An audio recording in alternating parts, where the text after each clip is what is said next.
शासकीय रुग्णालयाचे बांधकाम हा थेट जनतेच्या आरोग्याशी आणि जीविताशी निगडीत असलेला अत्यंत संवेदनशील विषय आहे। राज्य शासनाकडून कोट्यवधी रुपयाचा निधी खर्च करून उभारण्यात येणाऱ्या रुग्णालयाच्या दर्जेदार बांधकामासाठी सार्वजनिक बांधकाम विभाग आणि राष्ट्रीय आरोग्य अभियान यांच्याकडून कडक नियमावली आणि निकष घालून दिले जातात। कंत्राटदारांनी या कामात कोणती तडजोड न करता कशा प्रकारे काम केले पाहिजे आणि कोणत्या नियमाचे पालन करणे बंधनकारक आहे याचा सविस्तर आढावा घेतला असता शहरातील शासकीय रुग्णालय बांधकामात अनेक अनियमितता दिसून येत असताना शासन व प्रशासन याच्याकडे डोळेझाक का करत आहे हा प्रश्न निर्माण झालेला आहे।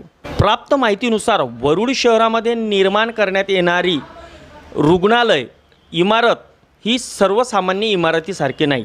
यामध्ये इमारती बनवत असताना काहीतरी नियमाचे पालन करणे गरजेचे आहे। जसे की रुग्णालयाच्या प्रत्येक वार्डमध्ये नैसर्गिक प्रकाश आणि खेळती हवा असणे आवश्यक आहे।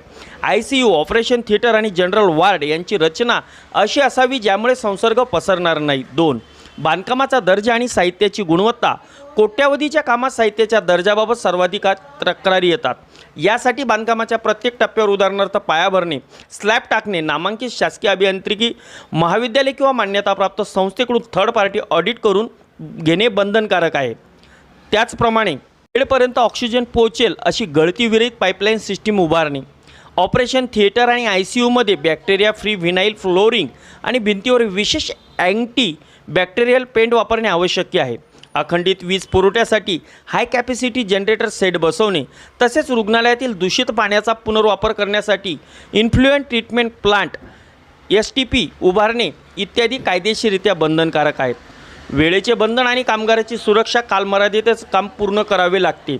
ठेकेदाराने केवळ नफ्याचा विचार न करता रुग्ण आणि डॉक्टरांच्या सुरक्षेचा विचार करून अत्यंत पारदर्शक आणि दर्जेदार पद्धतीने बांधकाम करणे हेच त्यांचे कायदेशीर आणि नैतिक कर्तव्य आहे। मात्र वरुड शहरात सुरू असलेल्या शासकीय रुग्णालयाच्या बांधकामात संबंधित बाबी दिसून येत नाही। अनेक त्रुटी तर काही ठिकाणी बांधकामाचा निकृष्ट दर्जा दिसून येत असताना सुद्धा शासन व प्रशासन कुंभकर्णे झोपेत असल्याने या रुग्णालय बांधकामात ठेकेदाराची मनमानी दिसून येत आहे, जे येत्या काळात रुग्णासह आरोग्य अधिकारी व कर्मचाऱ्याच्या जीवावर बेतण्याची शक्यता नाकारता येत नाही।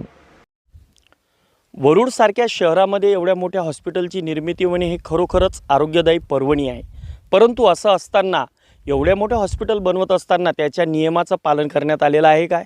त्याच्या नियमाचं अत्यंत काटेकोरपणे पालन करून ठेकेदाराकडून ही बिल्डिंग पूर्ण करण्यात आली आहे का? याची सर्व तपासणी शासन करणार का?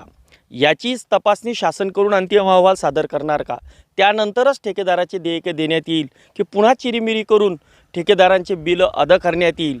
तो येणारा काळ ठरवेल। अशाच नवनवीन बातम्या पाहण्यासाठी आजच मोर्शी दर्पण आमच्या या न्यूज चॅनलला सबस्क्राईब करा। पाहत रहा मोर्शी दर्पण न्यूज। राहुल जाधवसह स्वप्नील आजनकर, वरुड।